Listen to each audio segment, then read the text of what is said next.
Salut à tous et bienvenue sur Johnny Catch. Récemment, on vous a proposé des top 5 de promos marquantes dans l'histoire de la WWE. Et ce concept a l'air de vous avoir plu. Alors dans cette vidéo, vous allez en avoir 5 nouvelles qui en termes de phrases mémorables, de jeux d'acteurs et de références à la vraie vie sont tout simplement exceptionnelles.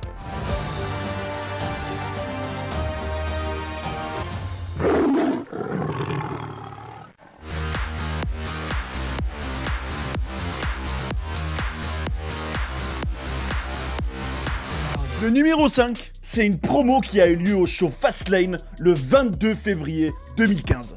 Ce jour-là, Triple H et Sting avaient un face-à-face dans le ring en vue de leur match à WrestleMania 31.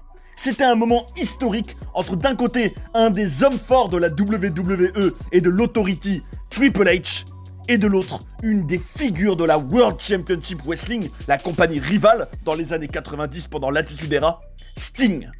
Quelques mois avant, à Survivor Series, The Icon avait fait ses débuts dans la fédération en attaquant le Cerebral Assassin et en permettant à Dolph Ziggler et à la Team Cena de battre l'Authority qui se retrouvait alors privé de son pouvoir.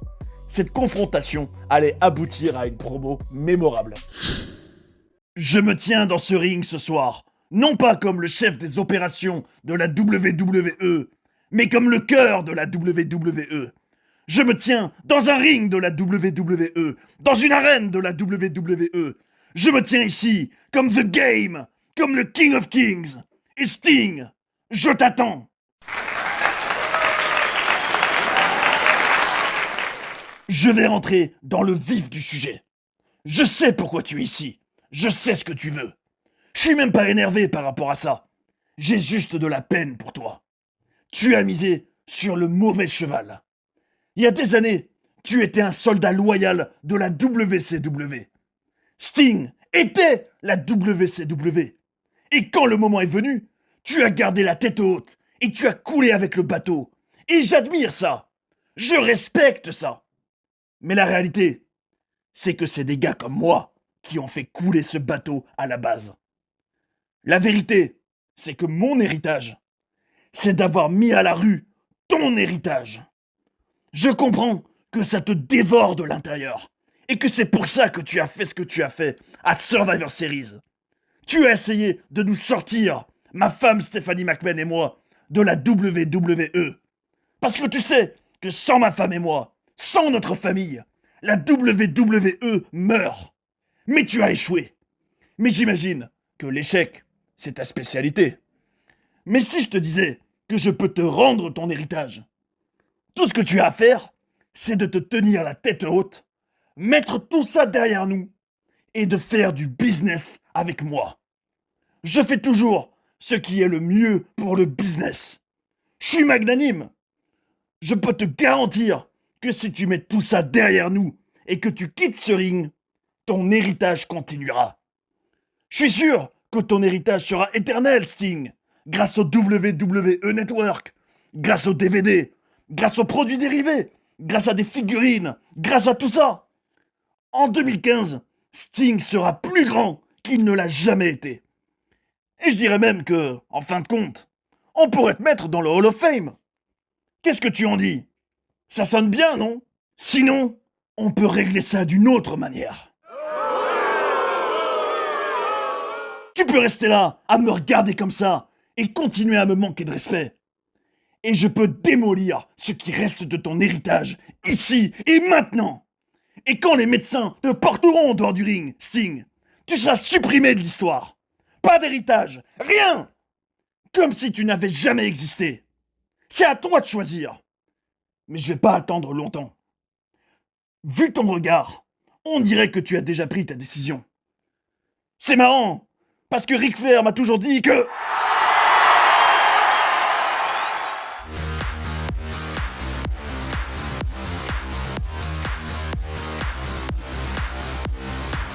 Le numéro 4 est une promo qui s'est passée à Monday Night Raw le 30 novembre 2009. À cette époque, John Cena était une nouvelle fois le champion WWE et le visage de la compagnie depuis des années. Alors qu'il s'apprêtait à affronter Sheamus au show TLC, Carlito ce même homme qui avait débuté en octobre 2004 et avait battu dans son premier match Mr. You Can See Me pour le titre des États-Unis, est allé le confronter. Ce jour-là, alors qu'il faisait désormais partie du mid-card des shows, Carlito est venu exprimer à John Cena ce que beaucoup de ses collègues ressentaient à son égard dans une promo teintée de réalité. Tu as sûrement dû comprendre maintenant que je suis pas Sheamus. Je connais pas Sheamus.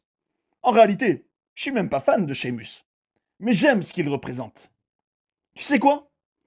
Il y a tout un vestiaire rempli de superstars qui espèrent et qui prient que Sheamus te batte à TLC. Et c'est pas que Raw. Les vestiaires de SmackDown et de la ECW, ils ressentent exactement la même chose. Tu sais pourquoi, John Cena ? On en a marre de toi. On en a marre que John Cena prenne tout le spotlight. On en a marre de tes casquettes, de tes t-shirts, de tes bracelets au poignet. Et moi, ils sont où mes bracelets ? Pourquoi c'est pas Carlito dans le spotlight ? Hé, regarde-moi. Tu dois entendre ce que je vais te dire. Sheamus va te faire ce qu'on veut tous te faire. Il va te faire passer à travers une table et devenir le nouveau champion de la WWE. Tu représentes peut-être tous ses fans, mais Sheamus nous représente à nous. À TLC, ton règne de champion va se terminer et ton règne sur toute la WWE va se terminer, John Cena. Je veux que tu écoutes ce que je vais te dire parce que je n'ai jamais été plus sérieux de toute ma vie. Tu as choisi le mauvais gars, le mauvais soir. Et ta bouche t'a attiré dans un combat dont t'as pas envie de faire partie. Tu n'aimes pas qui je suis. Tu n'aimes pas la manière dont je fais les choses. Affirme-toi. Vas-y. Fais un seul mouvement et je te promets que je vais te faire la misère. Tu veux me mettre à terre ? Vas-y. T'aimes pas mes casquettes ? T'aimes pas mes t-shirts ? Fais quelque chose.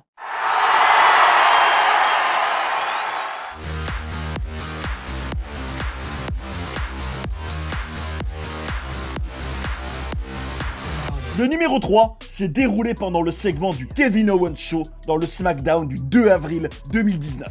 À quelques jours de WrestleMania 35 où ils allaient s'affronter, Randy Orton, le pur produit WWE qui était déjà au top depuis plus de 15 ans à ce moment-là, et AJ Styles, un ancien taulier du circuit indépendant et en quelque sorte l'exact opposé du Legend Killer, allaient avoir un échange très marquant. Il faut savoir que la semaine précédente, Orton était venu gâcher le match de Styles contre Kurt Angle en lui faisant un RKO et que de manière générale, l'ancien des Indies se voyait comme l'homme qui a construit SmackDown depuis 2016. Avec de tels profils différents, leur promo serait forcément passionnante. Randy, la semaine dernière, tu as gâché le match entre Kurt Angle et AJ Styles. Je vois un petit sourire sur ton visage. Tu es fier de ce que tu as fait ? Bien sûr que je suis fier.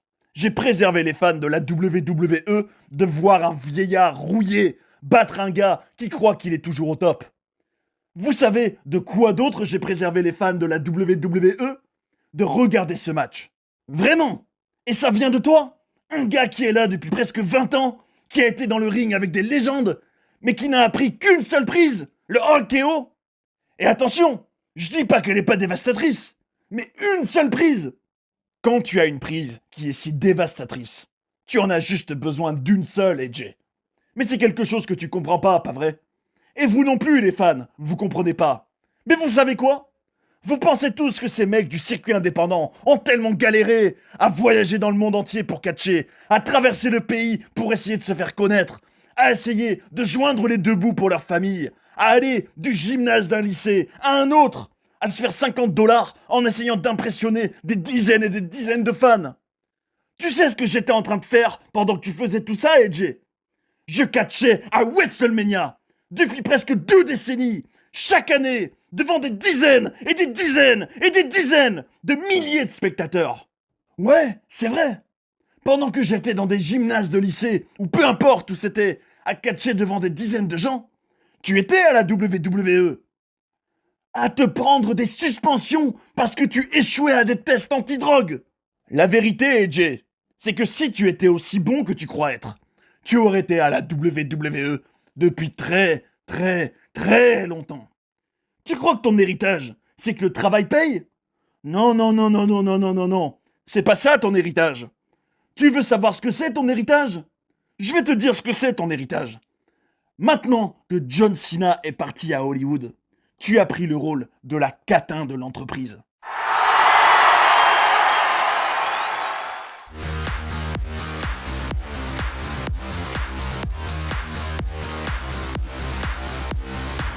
Le numéro 2 est une promo exceptionnelle du Weight Eater Superstar Edge dans le SmackDown du 9 avril 2021. À ce moment-là, on est à 2 jours de WrestleMania 37 où il va défier le champion universel Roman Reigns et Daniel Bryan. Edge avait fait un retour triomphal après 9 ans d'absence en 2020 en réussissant à revenir d'une blessure qu'il avait contraint à prendre sa retraite en 2011. Malgré sa victoire au Royal Rumble 2021 où il revenait après une nouvelle blessure de plusieurs mois, il ne se sentait pas traité à sa juste valeur et revenait à son personnage avec lequel il a connu tellement de succès durant l'ère de la Ruthless Aggression, l'opportuniste ultime. J'ai été à WrestleMania 6, Hulk Hogan contre le Ultimate Warrior. Et ce soir-là, j'ai su ce que je devais faire pour le reste de ma vie. Et quand j'ai des rêves, je dois les manifester. C'est comme ça que ça marche dans mon monde. Ça parlera à certains d'entre vous, mais à beaucoup ça parlera pas. Parce que le bon sens n'est plus très courant. Et je l'ai fait. Je suis devenu une superstar de la WWE. Une superstar qui a tout accompli. Tout, sauf terminer ma carrière comme moi je l'entends. Certains d'entre vous vont dire, mais c'est pas déjà assez ? Mais si vous posez cette question, c'est que vous n'avez aucune idée de la mentalité qu'il faut avoir pour atteindre les sommets que j'ai vus. Pour te battre, pour continuer ta carrière pendant 9 ans. Je suis pas parti de ce business. On me l'a enlevé. J'ai pas essayé d'avoir une autre carrière sur le dos de celle-ci. Le catch, c'est tout ce que j'ai toujours voulu faire. Et je me suis battu et j'ai repris ma carrière des mains du destin.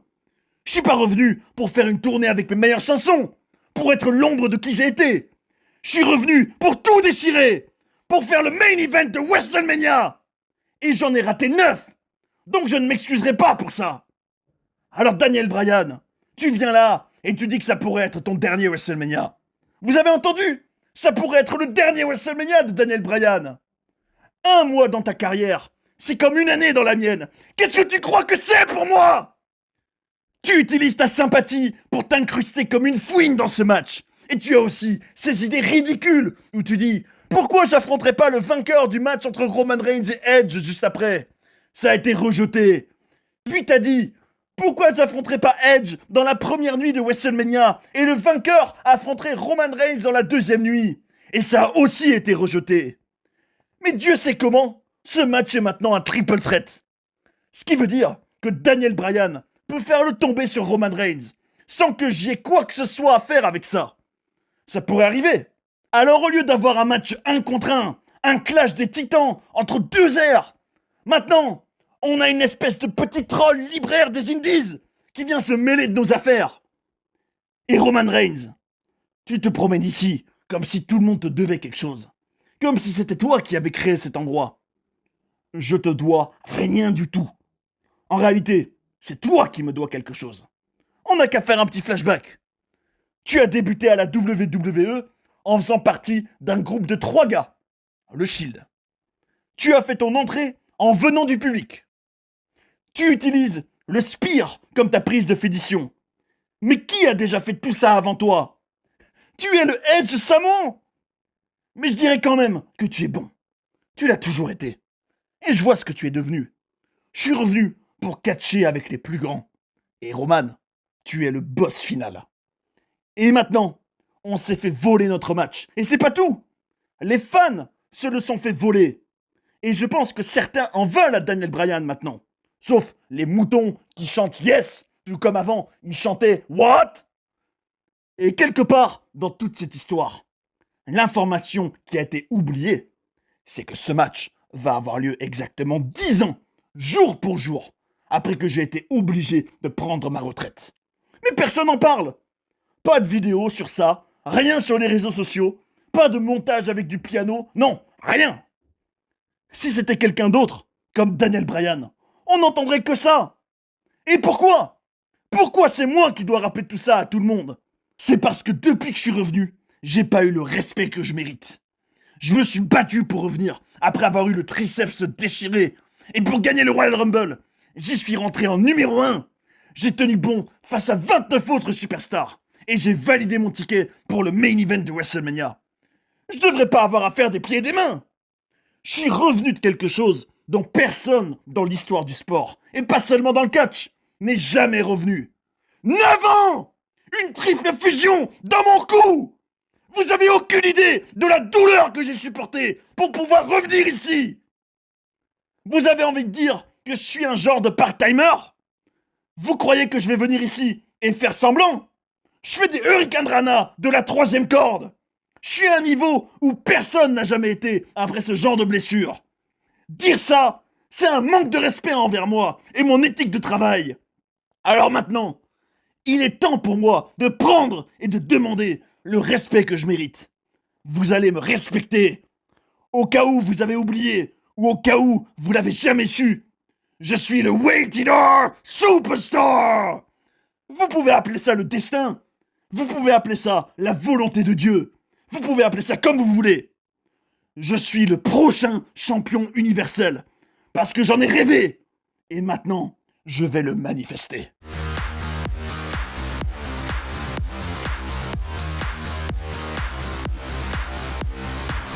Et le numéro 1 est une promo incroyable qui a eu lieu à SmackDown le 3 mars 2023. Roman Reigns, le champion WWE universel incontesté et en plein dans un règne historique, se retrouvait pour la première fois face à celui qui venait de gagner le Royal Rumble et qui avait fait son retour dans la compagnie quelques mois avant, Cody Rhodes.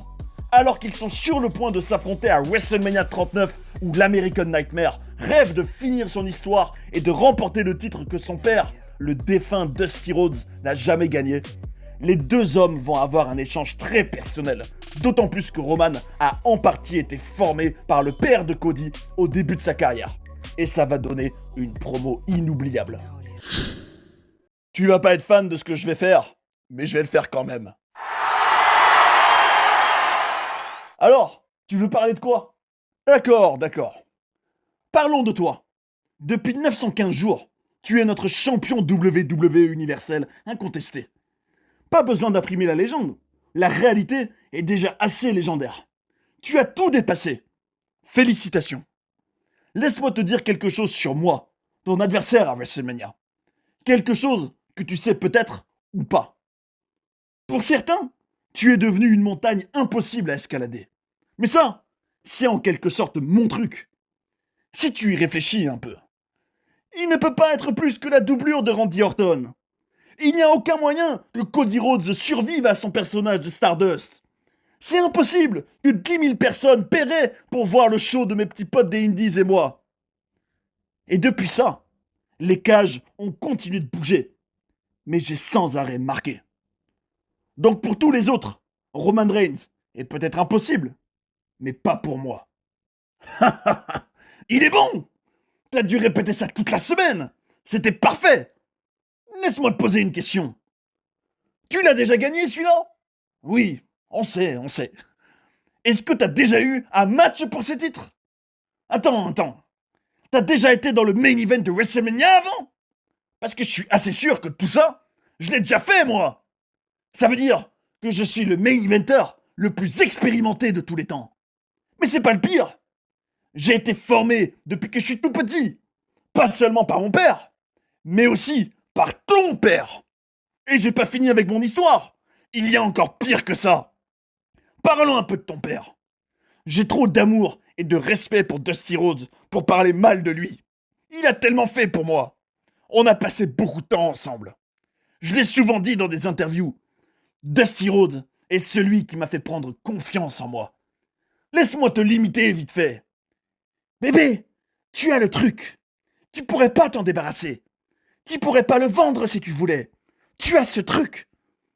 Et il parlait pendant des heures. Et on parlait vraiment tout. Pour être honnête, on parlait beaucoup de ce que je vis maintenant. De ce qui se passe dans ma vie. Il me parlait de ces main events de WrestleMania. De cette idée d'être le meilleur. D'être le visage de la compagnie. Il avait tout prédit. C'était le meilleur de Dusty Rhodes. Tu veux savoir ce qu'il disait tout le temps à propos de toi, Cody? Rien. Il ne disait jamais rien sur toi. Du moins, pas quand j'étais avec lui. Je sais pas pour les autres. Peut-être avec Seth Rollins, Kevin Owens ou Becky Lynch. Mais avec moi, c'était comme si tu existais pas. Et je sais que tout ça, c'est pas facile pour toi. Qu'est-ce que j'aimerais que Dusty soit là avec nous maintenant. Je sais qu'il te manque. Il me manque aussi. Je sais qu'il n'est plus là désormais. Mais sache ceci. S'il y a quelque chose qu'il ne t'a pas appris, je le ferai. Oh mon Dieu! Je ne joue même pas sur le même terrain. C'est même pas une partie d'échecs. Tu n'as pas envoyé Monsieur Eman à Monday Night Raw pour qu'il rentre dans ma tête. Tu l'as envoyé pour qu'il me dise la vérité. Si c'est ça la vérité, si la vérité c'est qu'un des fils spirituels de Dusty est en fait meilleur que son vrai fils, si c'est ça la vérité c'est que tu es le fils qu'il a toujours voulu. Et ça change absolument tout. C'est pas seulement un rêve, ou un désir, ou une envie, ou une histoire qui a besoin d'être finie. Ça devient une nécessité. Tu dis que je n'existe pas. Je dois exister. Et la seule manière dont je peux exister, c'est en te battant à WrestleMania. Alors absolument, Roman Reigns, monsieur, champion, que le meilleur gagne. En bonus, on vous propose aussi un moment qui s'est passé à Raw le 8 avril 2019. Ce jour-là, alors que Seth Rollins venait de remporter le titre universel à WrestleMania 35 contre Brock Lesnar et que Roman Reigns était revenu de son combat contre la leucémie, Dean Ambrose allait quitter la WWE.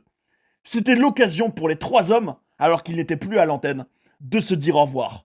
Eux qui formaient tous les trois le groupe dominant du Shield et qui avaient eu leur premier match en pay-per-view dans cette même arène en 2012. C'était vraiment une scène plus que symbolique.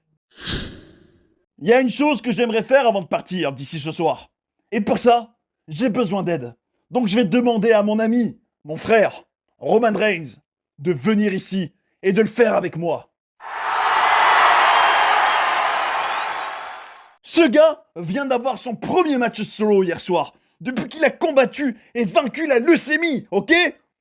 Il est une source d'inspiration pour me réveiller chaque jour et vivre ma vie à fond. Je t'aime, mec. On a eu le dernier match de Dean Ambrose à Monday Night Raw plus tôt dans la soirée. Et il n'est pas parti de la manière qu'il fallait. Et je sais qu'il vous reste encore de l'énergie.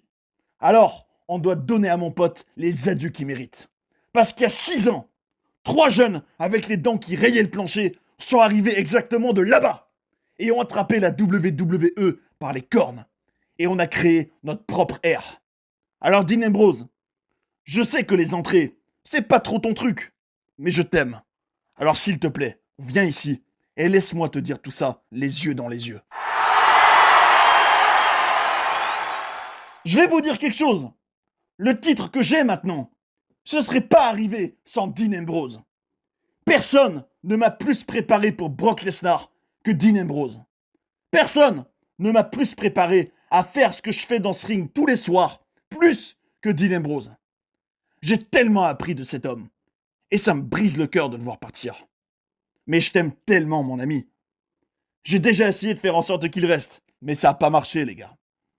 Je voulais te dire que je t'aimais et te remercier. Et si tu veux dire quelque chose à ces fans, la parole est à toi, mon ami.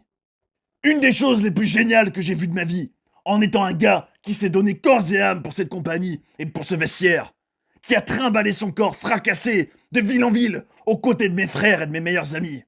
La chose la plus géniale que j'ai vue, c'est de voir Seth Rollins faire un curb stomp à la grosse tête de Brock Lesnar, lui faire le pin et soulever le titre universel et le ramener chez nous. Une des autres choses les plus géniales que j'ai jamais vues, c'est quand récemment, j'ai vu Roman Reigns botter les fesses à sa maladie et revenir ici à Monday Night Raw. Et j'aime cette salle. Je sais que la plupart d'entre vous ne venez sûrement pas de New York. Vous êtes venus du monde entier, vu que c'était WrestleMania hier. J'aime cette salle. J'aime le Barclays Center. C'est ici qu'on a eu notre premier match ensemble en pay-per-view au show TLC en 2012. On nous a jetés dans la fosse au lion. Le vétéran Arn Anderson nous appelait les deux guignols des Indies et le joueur de foot américain. Comme Seth l'a dit, on est arrivé dans ce ring et on a pris notre place ici. J'ai beaucoup de bons souvenirs dans cette salle. Ce match en 2012 est un de mes préférés que j'ai eu dans ma carrière. Aussi, gagner le titre tag team avec Seth Rollins à SummerSlam, ici même. Mais voici la chose dont vous devez vous rappeler. Une salle, c'est juste une salle. C'est des briques et du ciment. C'est du bois et des clous. Ce qui fait l'âme d'une salle, c'est les fans. Et il n'y a pas de meilleurs fans que vous. Vous êtes venus du monde entier pour être ici pendant toute la semaine de WrestleMania. Vous avez supporté 3 heures de Monday Night Raw. Vous êtes restés assis ici à nous écouter parler. Alors sans vous, on n'existerait pas. On s'en fiche de cette salle. Le plus important, c'est les personnes qui la remplissent. Et c'est vous. Donc on veut vous remercier une nouvelle fois.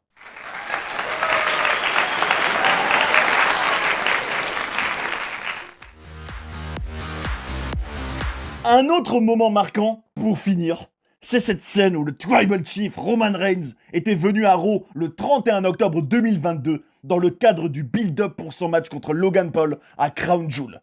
Alors qu'il venait de mettre KO The Miz avec un Superman Punch, il allait nous délivrer une promo spontanée et enragée alors qu'il était en train de retourner dans les coulisses.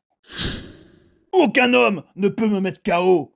J'en ai marre d'être humble. J'en ai marre de laisser croire aux gens qu'ils ont la moindre chance face à moi. Le chef de la tribu est loin au-dessus de tout le monde. C'est mon show. Ça, c'est ma caméra. Je dirige tout. Et voilà pour ce nouveau top 5 de promos qui m'ont marqué à la WWE. Elles sont à la fois très fortes symboliquement, remplies d'éléments bien réels, personnels, et puis bien évidemment parfaitement exécutées par des superstars au charisme incroyable. Et pour toutes ces raisons, elles sont inoubliables. Après ça, j'ai envie de vous poser une question à vous. Dans ce top 5, quelle est selon vous la meilleure promo ? Dites-nous ce que vous en pensez, ce sera un plaisir de lire vos commentaires et de partager nos avis ensemble, parce que c'est le catch comme on l'aime. Si vous pensez aussi que Edge a un acting exceptionnel quand il est au micro, explosez-moi la barre de like, partagez la vidéo et abonnez-vous pour ne pas rater les prochaines, c'est le meilleur soutien pour la chaîne. Merci beaucoup à ceux qui l'ont fait et à ceux qui le feront, on est ensemble. Prenez soin des vôtres et à bientôt sur Johnny Catch.